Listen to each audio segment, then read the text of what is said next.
Ito mga ka-e-bike, bali, ang nasa harapan natin, e-car, no? Yan, wow, grabe. Siyempre, ito muna tayo, no? Bigyan muna natin ng malupit na montage.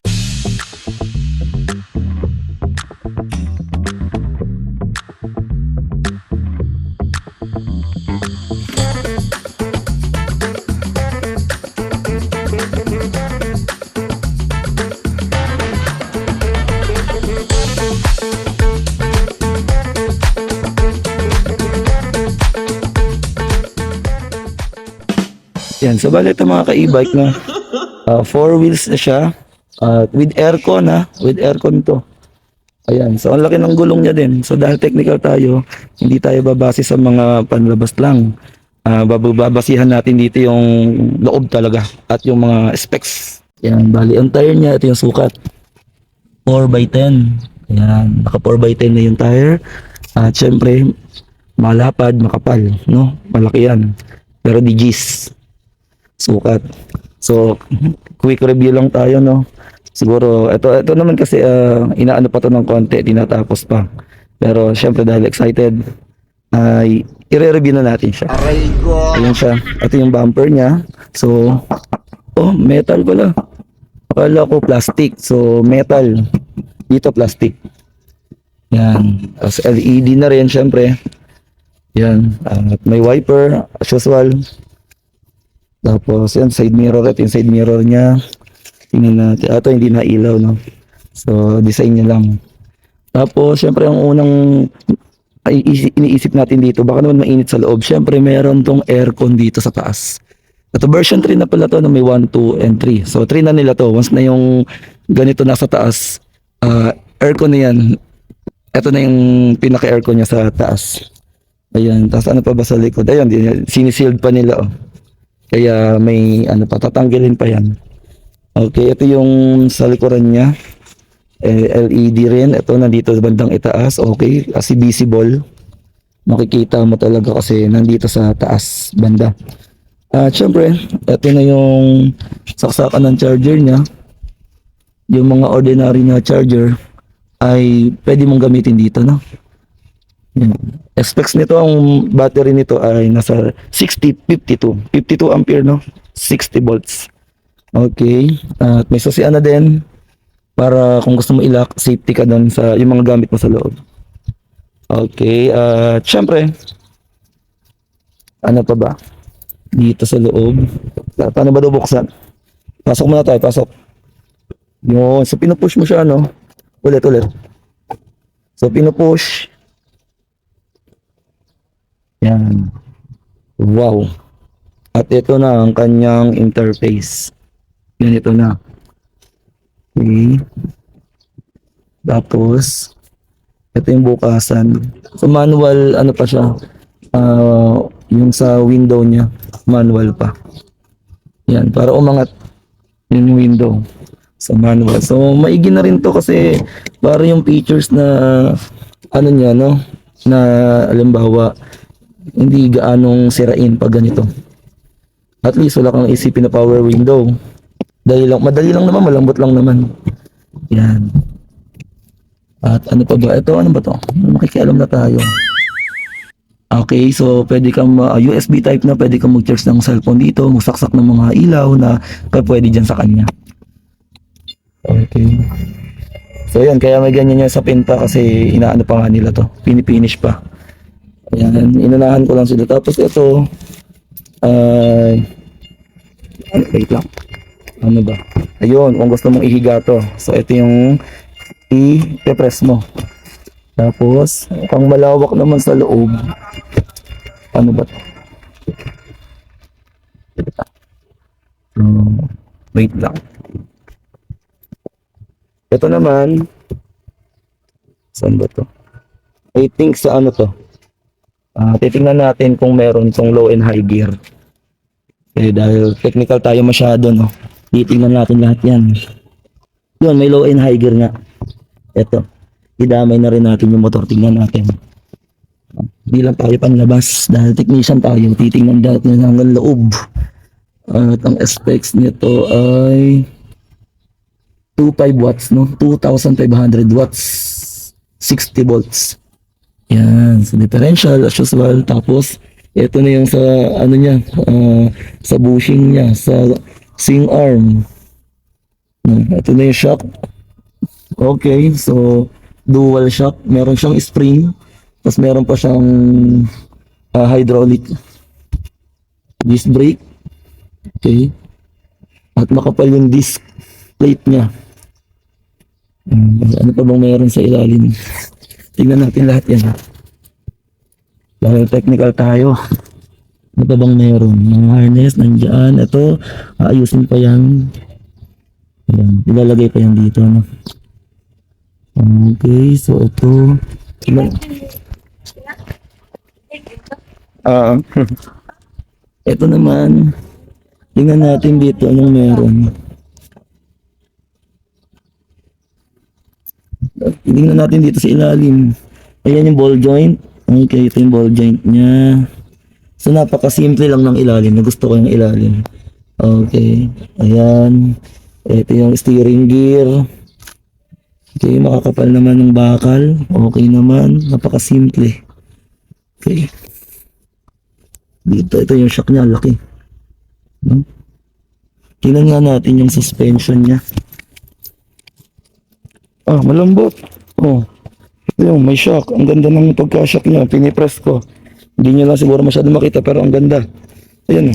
Nagbabounce. No, hindi ko pa masyadong dinidiinan yun. So maganda yung ano niya, no, suspension niya. Okay, so pasok na ulit tayo. At sara natin. Yun. Tapos ito yung bukasan. Okay. Napaka-easy niya lang buksan, no?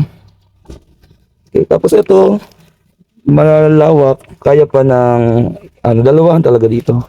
Dito rin, dalawahan din, ano? Kung mga bata lang naman, 3 kaya. Dito. Sa likod. Okay, at ito naman, ay, ito. So, off muna natin.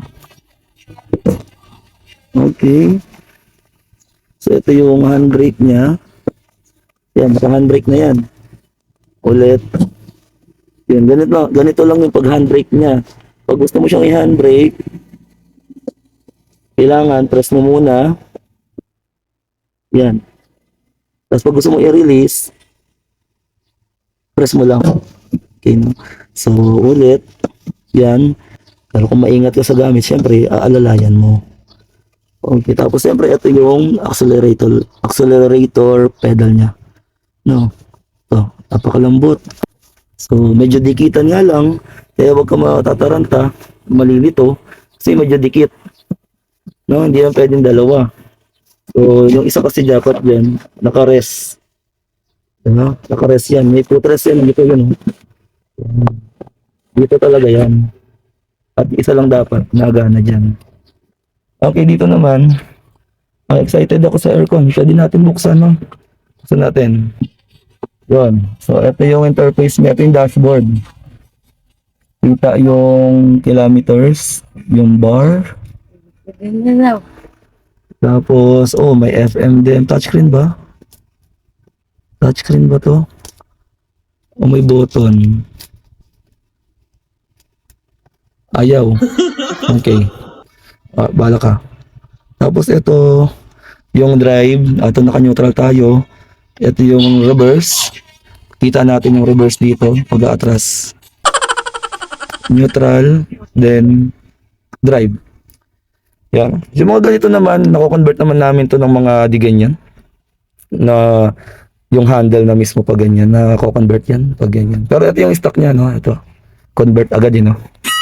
Okay. Tapos ito yung steering niya, no? Tingnan natin. Oh, malambot. Oh, malambot nga. Parang sa kotse lang talaga. Lambot. Ganda. So, ilang turn ba to? Sagad.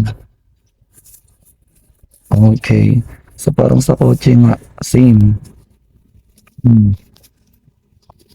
Ayan.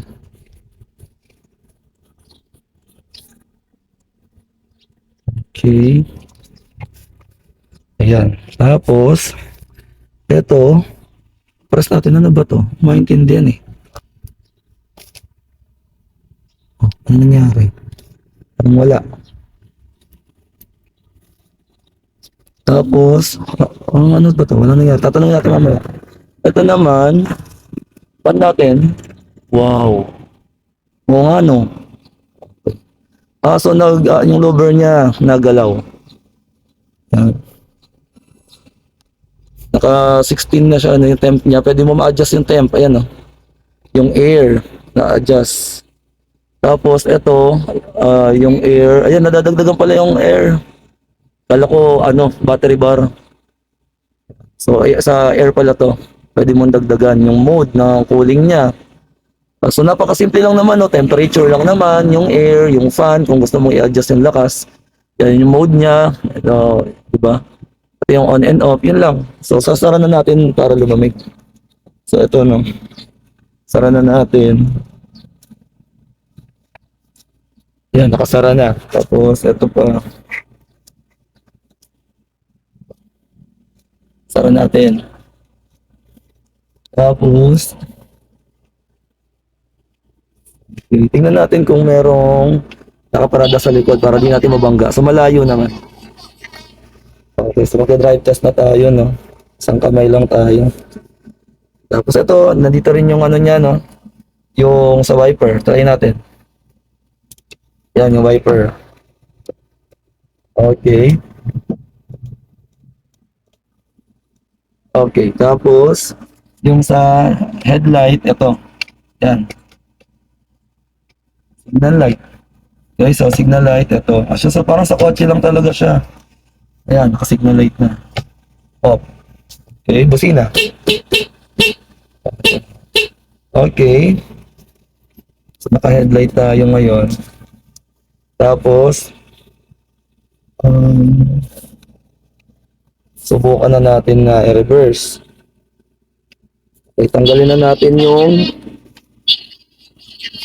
okay. Tapos sa atras na tayo. Tingnan natin. Oh, smooth. Ang ganda niya, ano? So, na-atras na tayo. Tapos drive na natin.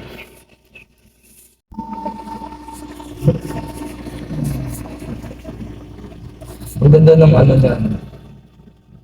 Okay, saan mo tayo? Doon tayo. Pwede daw i-drive. Wait. 2.5 watts to. Tignan natin yung tuloy niya. 33. 30 sa... Oh, pareno na tayo. Medyo iba na ang speed. Medyo pababa din. Matulin. Nakakatawa. Saka maganda yung shock, oh. Maganda yung shock niya.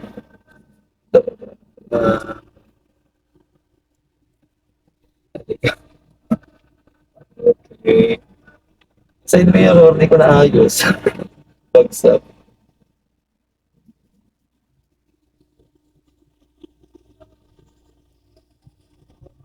Okay na din pala.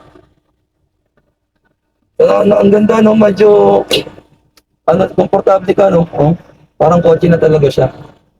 Hindi yung katulad ng konting ganyang lilipunan. So, napaka-komportable niya talaga. So, ano tayo? Ang lamig ng aircon niya, ah.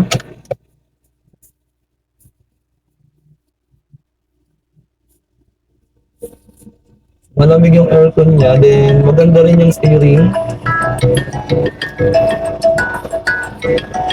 Napakalamig ng aircon niya, yan o yun, malamig na talaga. So, ang lamig ng aircon niya, no? Nakakatawa talaga.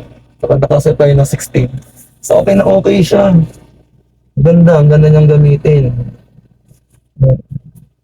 Nakakatuwa, so naka-neutral tayo. Wala na siyang 1, 2, 3, no? Ikaw na lang talaga yung magtatansya. Wala nang 1, 2, 3 speed or ano yan, selector. Ito na lang yung selector niya, yung reverse, neutral, saka drive. Tapos ito hazard. Hazard yata. Yan. Hazard nga to. Yan o, hazard na talaga. Yan.